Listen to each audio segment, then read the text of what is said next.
Welcome, fans of the Justice League universe. My name is Sam. My name is Rebecca. And we are two members of the JLU Podcast team who enjoy analyzing the DC films from Warner Brothers Studios. Other contributors to this episode are Alessandro, Sydney, and Nick. You can find us individually on Twitter, and you can follow the show at JLU Podcast.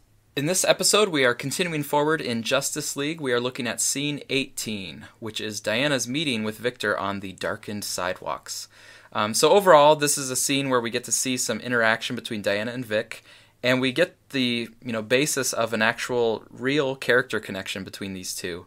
In terms of the movie overall, it also gives us a chance to contrast Diana's recruitment style with Bruce's recruitment style. So far, we've seen Bruce kind of striking out with Arthur Curry, and then Bruce not really having to do anything to get Barry Allen on the team other than to find him and show up. Yeah. But Diana here actually has to show some skill and some interpersonal skills to be able to make a connection with Vic.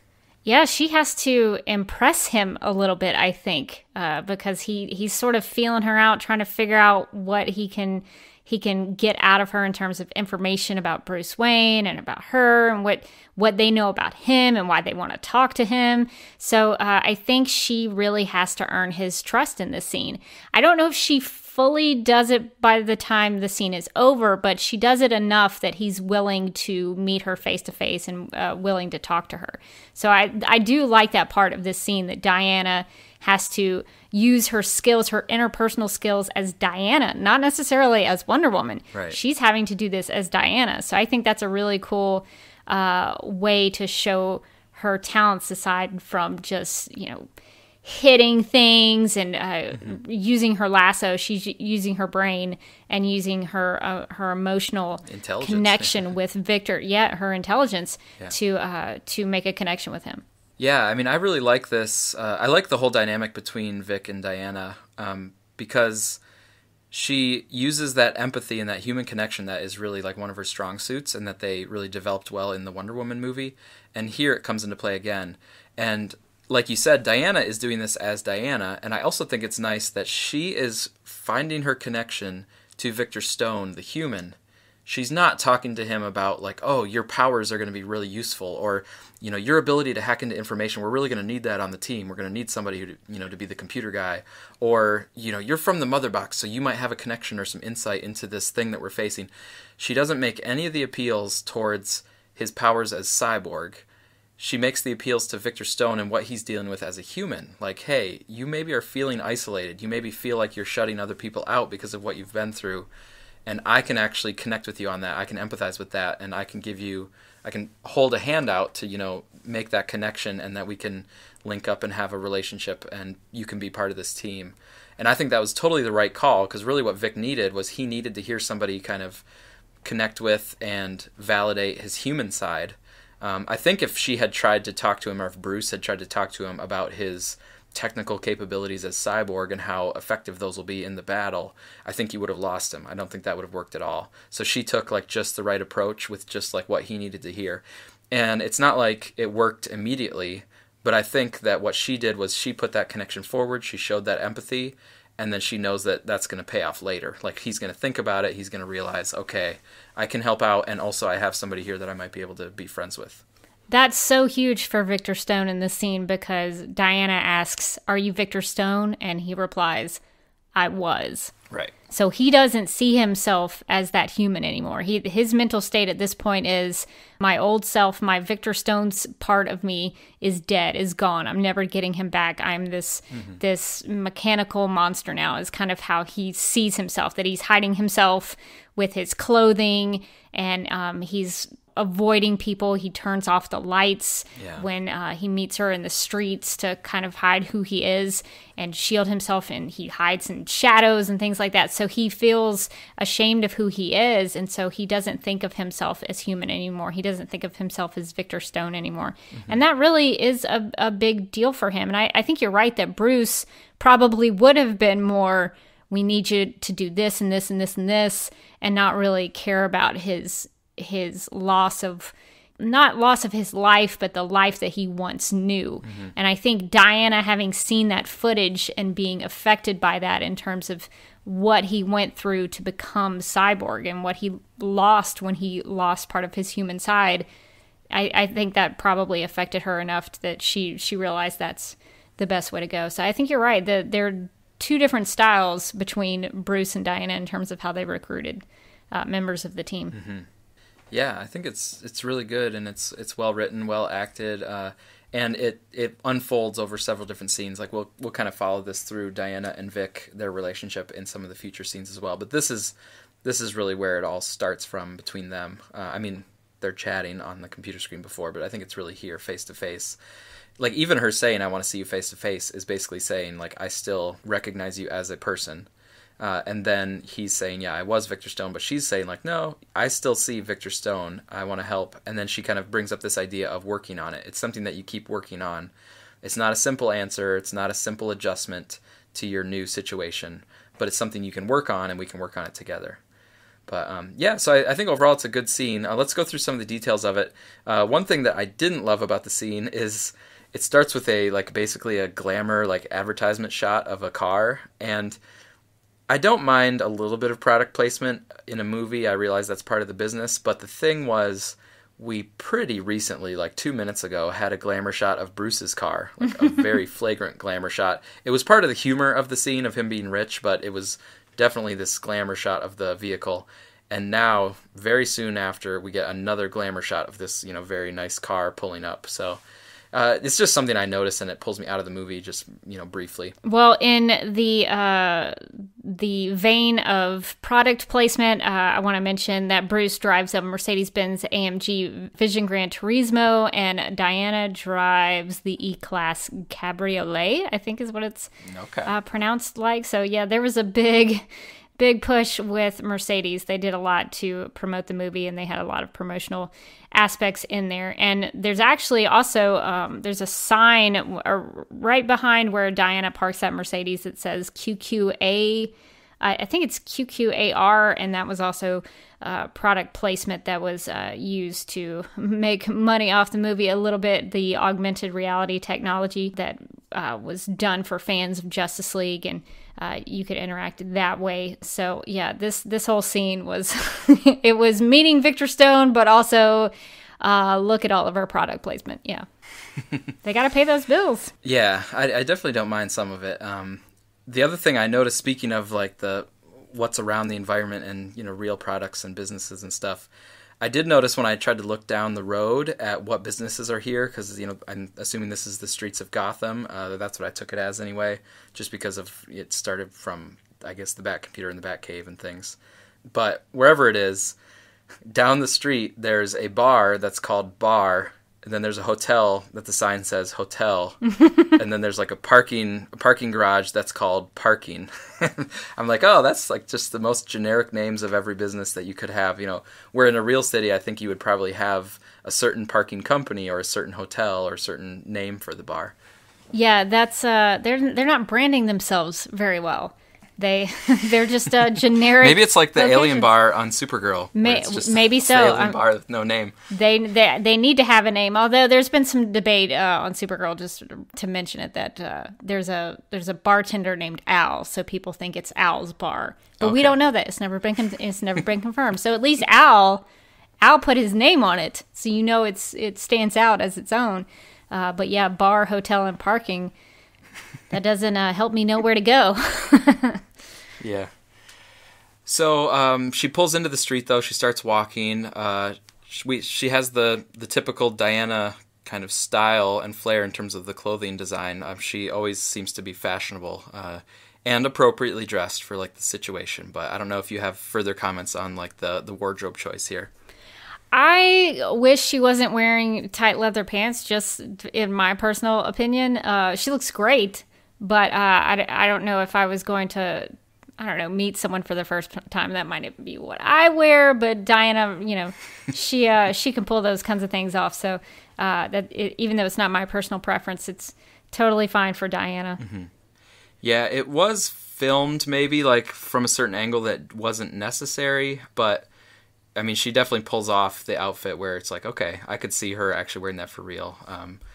And it is, dark and night, so it's maybe, fitting for kind of in the cover of darkness and stuff, you can maybe have some more tightly fitting stuff because you're also getting the shadow and stuff for a little bit of privacy. So, yeah, she goes through, and as she walks, there's some flickering, and the lights kind of start to turn off as she's walking, and she looks around. And so that's a nice little connection to before, when they would look at the footage of Cyborg, and Alfred says, like, oh yeah, the footage always gets kind of flickery or whatever. And so now the lights are also kind of flickering off, just to show the sort of interference between Cyborg and other technological or electronic things in the area.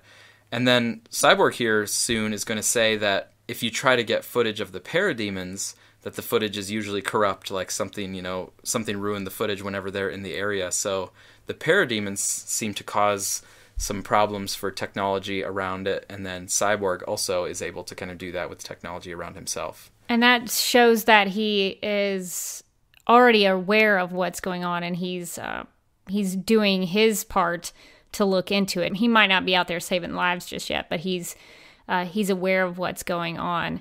And I also think that him flickering the lights, I don't know if that's just a response to his presence or if he's intentionally doing that. Because if he's intentionally doing that with Diana, that almost seems like a method of intimidation to me. Like, hey, look how powerful I am. I can turn off all these lights. So, step back a little bit with me. Like, I don't know if that's him trying to show off or show how powerful he is, but I wonder if he did that to show her what he could do, or if that was just an effect of him being in the area.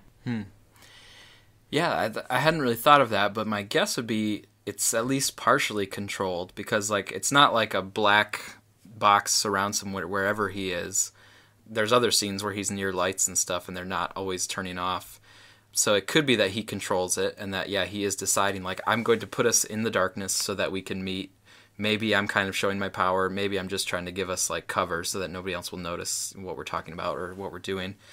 It could also be that it's a developing power. Like, it happens out of his control at first, but then later he can control it, because he's always evolving like that. Yeah. So Diana's walking, the lights get dark, so we know that, okay, she's about to kind of have this meeting. And then Vic steps in. He says, we're meeting face to face, but he actually steps in and we see just his back and his, hoodie sweatshirt on first. What are your thoughts about his arrival into the scene? That really bothers me. It just really, honestly bothers me so much. They made such a big deal about them meeting face to face. And then the only face we see in that shot is Diana's. And Victor has his back to the audience. It's the weirdest thing. Yeah, and it's not even a close shot of her face even. No. Like, it's pretty far back, like a, two-shot from behind Vic, yeah. Maybe this is the obvious choice, but I would have gone close-ups on both of their faces when they interacted, or at least a two-shot of them facing each other. That would have made more sense, even if you didn't want to go, dramatic close-ups. You could have them in a two-shot where they were facing each other.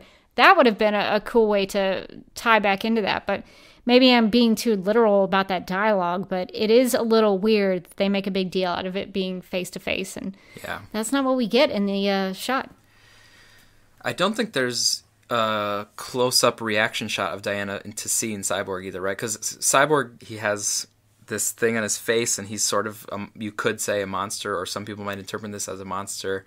And so it is kind of a moment of, okay, he reveals himself, and then we get a reaction shot close up of Diana to see, okay, how does she take in his face? Like, is she very calm and serene? Does she smile? Is she sort of freaked out for a second, but then gathers herself? Like, if a regular stranger was walking by and saw Cyborg, they would probably really react to it in some way. But I don't think the way they edited it, I don't think there's no emphasis on Diana's immediate reaction to seeing his face, which does seem like you could have had a small little moment of that. I would have preferred that personally. But the whole shot to me is very strange because Victor just walks into the shot. Yeah. It's the weirdest thing to me. I guess I'm so used to, especially in Zack Snyder movies, where he makes a big deal out of introducing characters in scenes. Yeah. Making sure that you see that they come in, he treats it as a big deal. And here Victor just kind of lazily walks into the shot.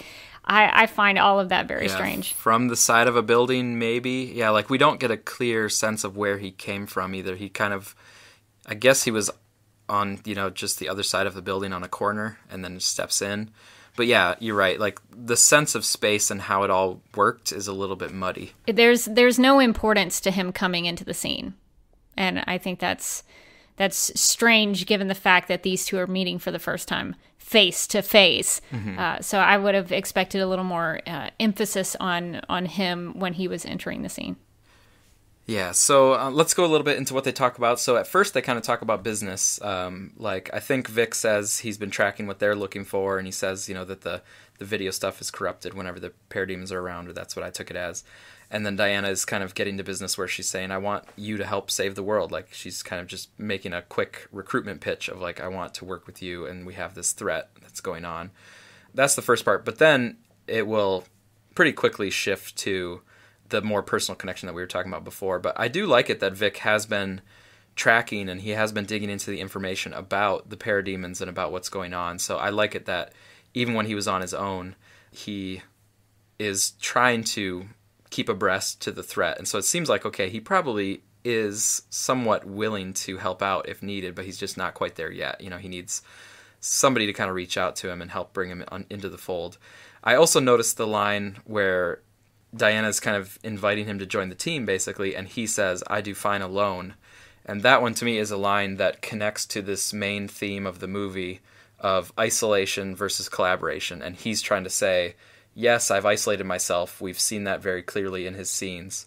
He's isolated himself in more ways than one, but he's saying, I do fine alone. Like, my isolation is okay.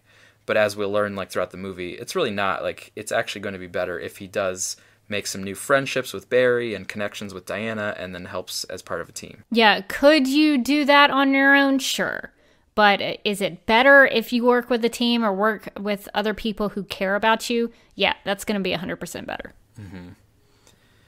So I definitely like that part of the scene. And then to get into the part about Diana making the connection to him. So she says, we need you, Victor, and maybe you need us. So it's, this appeal on a personal level that they both need each other.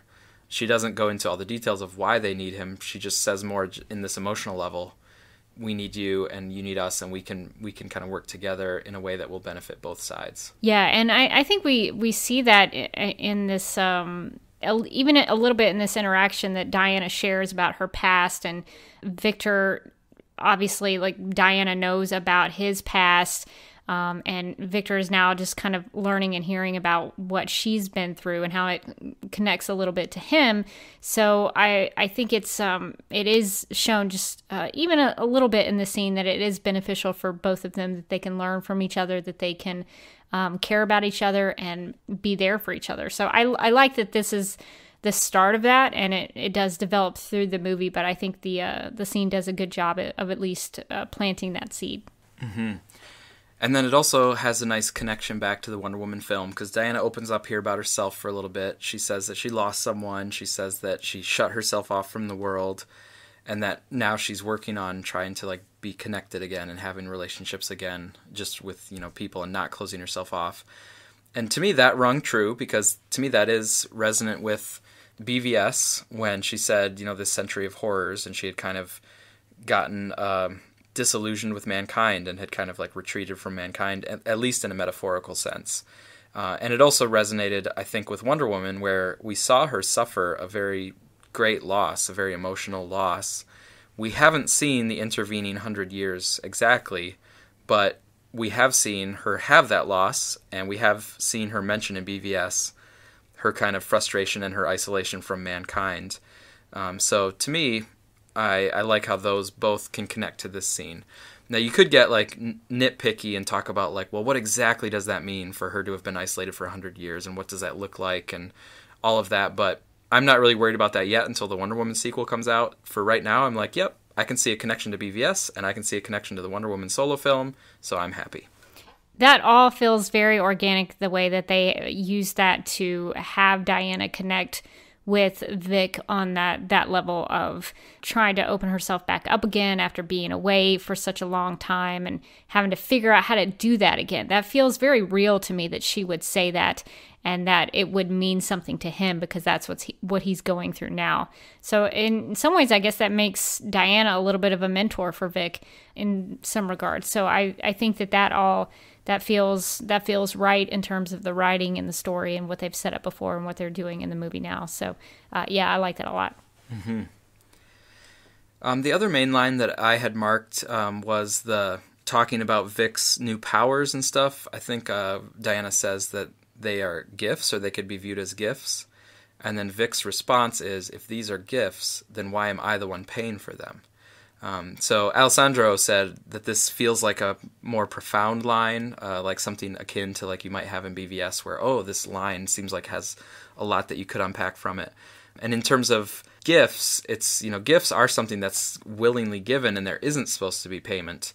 And, so for him saying if they're gifts, then he's paying for it, that kind of goes against the spirit of what a gift is supposed to be.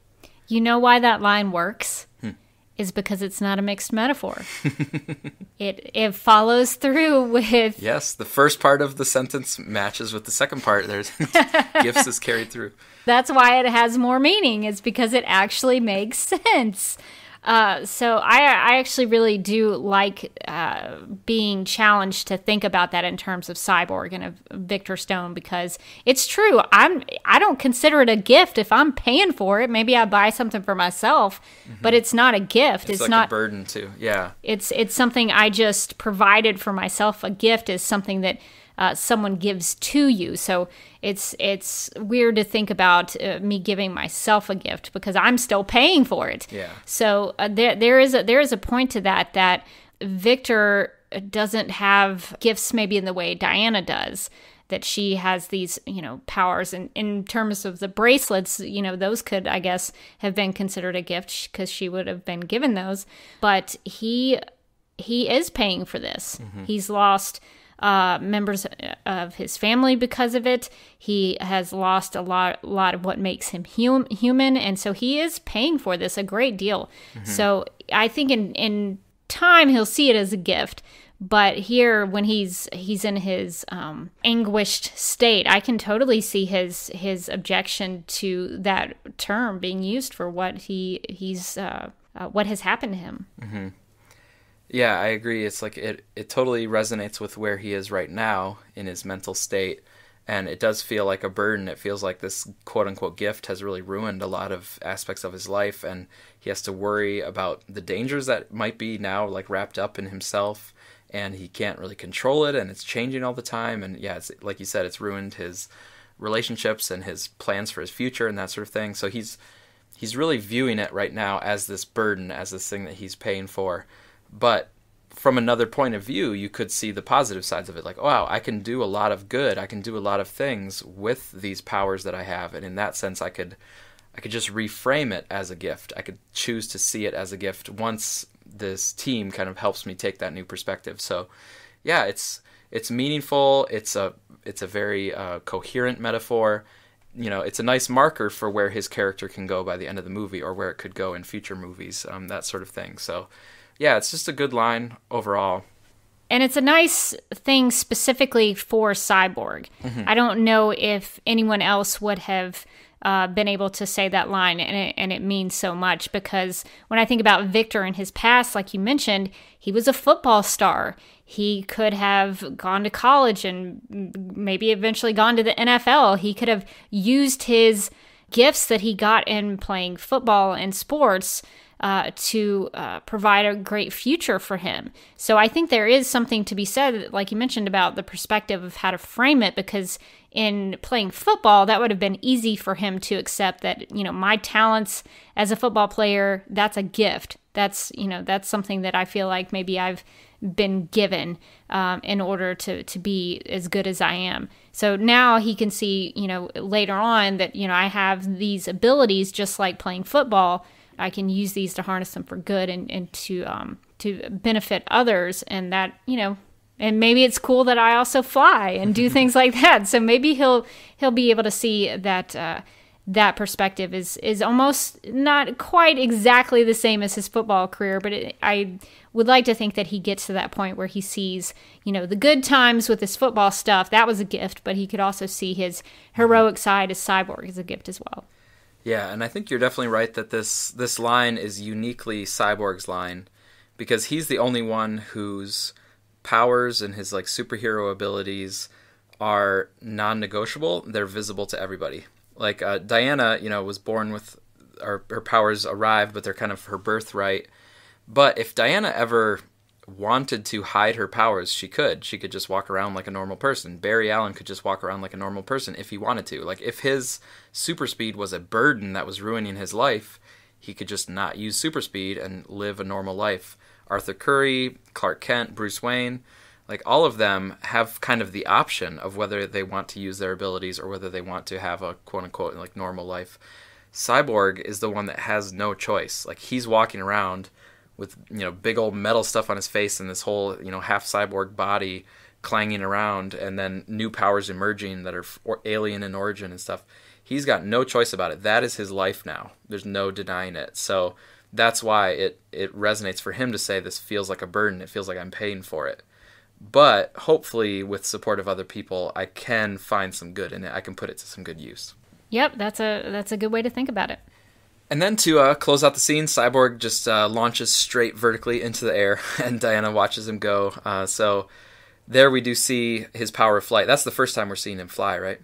I think so. I think is this after he hovers a little bit in the apartment with his father? Yeah. Just to kind of show him what he's done. Yeah, the just slight levitation happened before, but this one is now like a full blast off, taken up straight into the sky. He's learned how to do it, at least enough to get away.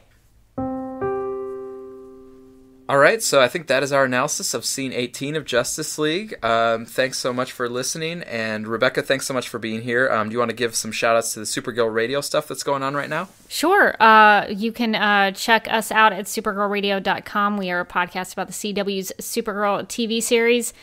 We cover all of the episodes and even sometimes a bonus comic book and character spotlights.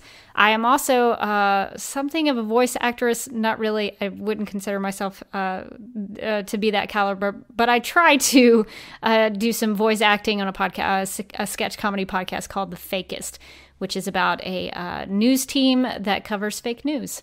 So if you're into that, you should check it out. And then also you can find some more content for the show at patreon.com/JLU Podcast. We have our Man of Steel analysis now, so if you want to join as a patron at the $4 level, you can get access to that Man of Steel analysis, and then we also have some other goodies there that you can look into. You can also just follow the show at JLU Podcast.